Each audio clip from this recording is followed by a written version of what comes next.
Good girl. There. Do you want to sniff the board?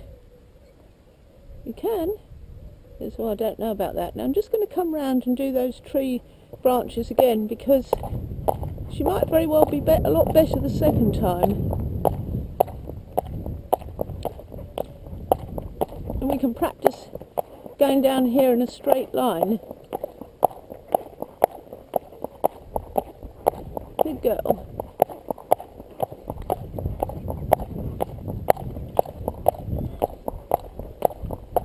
Come up on here.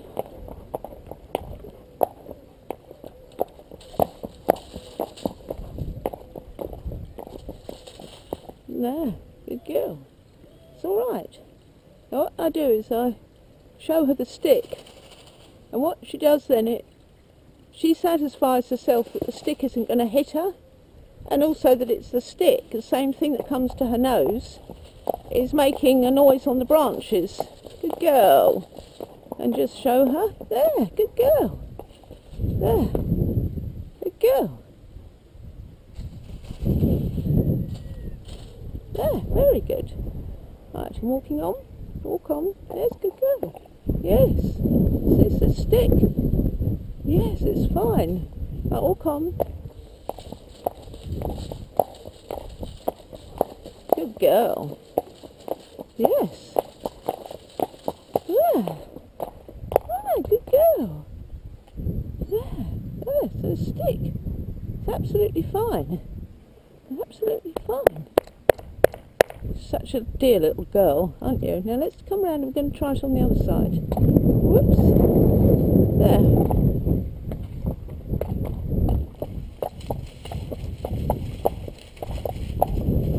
There.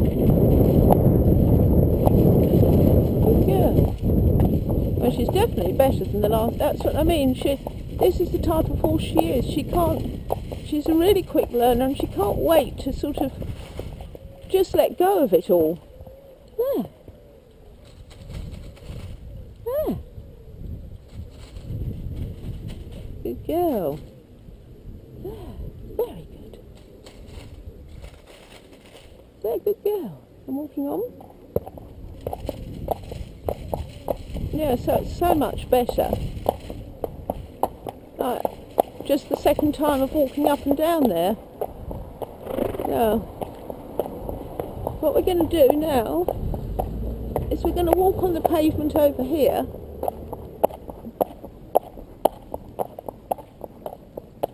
and we're going to go past this grit bin. Well, I don't think we're supposed to eat that hedge. I think we ought to carry on. So I often think, oh, I can't go past that grit bin. Actually, she hasn't even noticed. She's more intent on eating the hedge. There. Anytime she wants to stand, we'll encourage that. Good girl.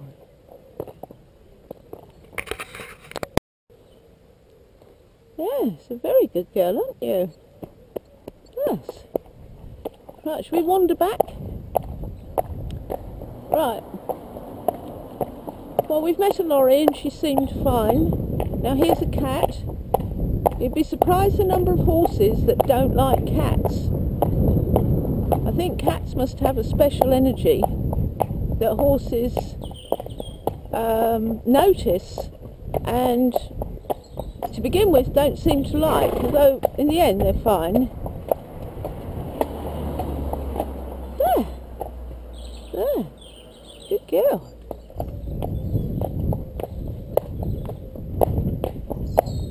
Hello. Yes, good girl. Very good. She's a happy little horse. Right. Okay, so I didn't talk about as many things, as I wanted to initially, because I was having to do so much riding on her, but she's fine now, a bit of a trot, and she's like normal now.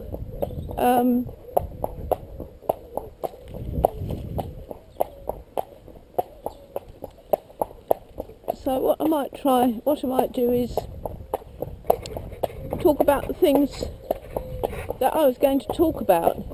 So on this little horse where there's everything to do, but yet there's not a lot to do, which is quite contradictory, but that's how it is.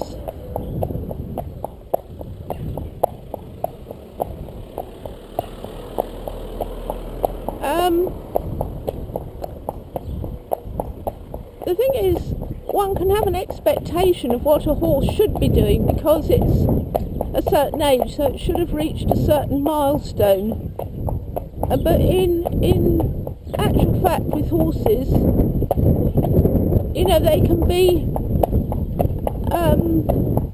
little schoolmasters, relatively speaking, at 5, 6, and like little babies her age, 11. And so milestones don't really come into it. You have to ride the horse the way that it is, and you have to ride it the way it is in the sense that you can't really make any changes. If I was to sit here and try and turn her into what she needs to be when she's ready to go, she'd get very upset. She'd start sweating. She'd feel very pressured. She wouldn't be wandering home like this. I've got no reins. She'd be all upset because she wouldn't understand what I was wanting. So what I'd be doing is imposing my will, saying, well, you are 11 years old, you've jolly well got to do it. But that isn't how it is. She's doing the best she can, like all horses, with what she knows at the time. And I will ride her as she is, and as I'm riding her I'll make very small changes every day, very small changes, within having an overall very positive ride on her. So every ride she has, I'm bringing her forward, but it's incrementally. I don't try and do, 3 or 4 months worth of schooling in 3 or 4 days. It messes them up. It messes them up mentally. I don't try and make the mouth in one sitting with some kind of bit that, appears to make the mouth, some kind of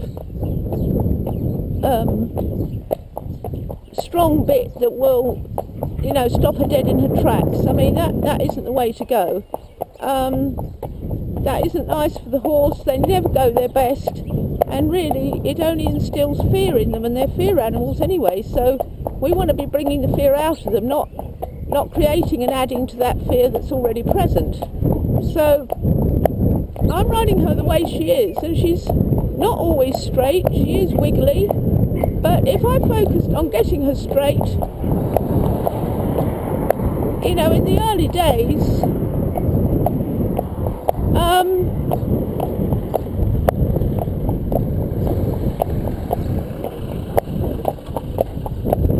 it wouldn't be helpful. I wouldn't have a relationship with her. She wouldn't trust me. She'd just think, what on earth was I going to ask her next? Then then horses, because they don't know what you're going to ask next, they worry and they start anticipating and they do something that you haven't asked for, and then the rider says, I didn't ask for that.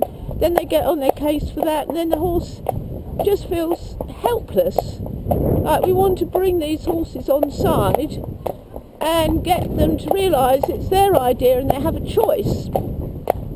And so gradually I'll be showing her that her actions have a consequence. And it's not a horrible consequence. It's certainly not bashing up or, doing horrid things to her to make her toe the line.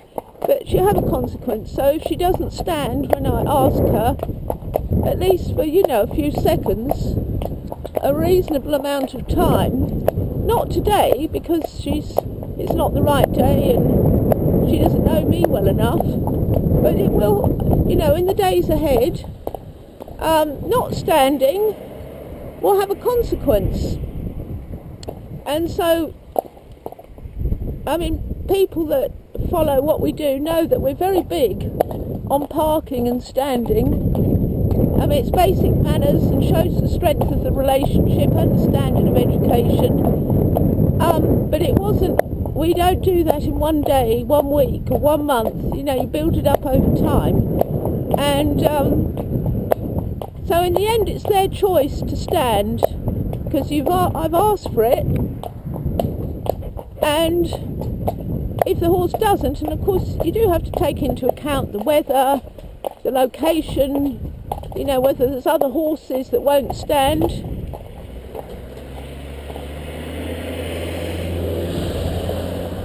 It certainly makes it more difficult for your horse to stand if others aren't standing, and all that sort of thing. So everything has to be taken in context and balance. But yes, as she gets more confident in me, because I'm asking her to do things that she can do easily. I'm not making it too difficult for her. It's just like, well, we're going forward, we're going to walk forward, and we're sort of going to go in a straight line, and we're sort of not going to really shy, you know, if we can help it. We can banana past, or we can stop and have a look at it, but, you know, we're not really going to shy. Simple little things. You know, the trot's very raggledy and not rhythmical, but I won't work on that yet, because when I go to work on it I need to use some hand, and she doesn't understand that yet.